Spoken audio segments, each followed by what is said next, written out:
Ал жігіттер, халықтың жаңа сұрауы бойынша қайттан жаңадан қалай түсірілгенін, қалай істелгенін соны айтып береміз қазір.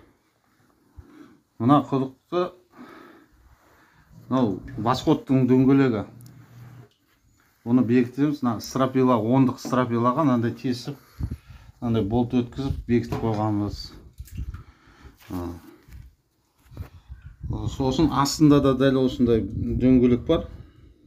Оған мынандай арқан өтеді резинкамен.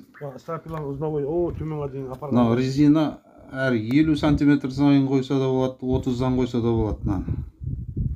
Мынандай түйіндеп қоясыз. Мына трубка кәдімгі 70-тік, одан кейін астыңғы 50-лік септикке қойып жүрген трубалар. Орысша айтқанда. Сосын мынандай упор беріп қою керек. Мына труба қозғалмау үшін мынандай ағаш бекітіп қоясыз. Астынан да Неше жерден бекітіледі? 3 жерден бекітіледі.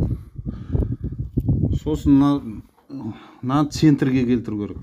Мына дөңгелектің арқан центрімен келген кезде еш жерге тірелмеу керек та. Осы айналған кезде суды көтере береді жорғалар. Айналдырып көрсетейін. Тез шығады. 1-2 айналдырсаң өзі шығып тұрады су. Мінекей. Қатты айналсаң қат шығады.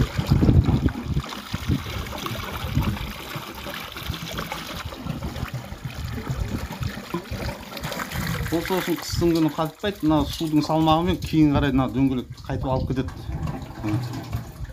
Суды кейін қарай алып кетті. Бұл қатпайды қыста. Қыста егер қатады деп күмәндатсаңыз, қайттан бұлай қарай айналдырып жіберсеңіз болды. Ешқандай қиындығы жоқ енді.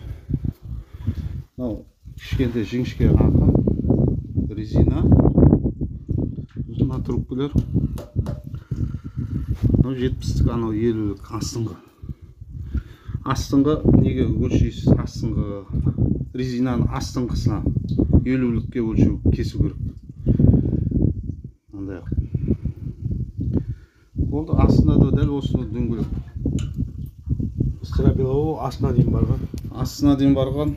Астына былай кетіп қалмау үшін ағаш қақып қойғанбыз. Үстінен де қақып саламыз, цементке бекітіп қойғанбыз. Төмен түсіп кетпейді.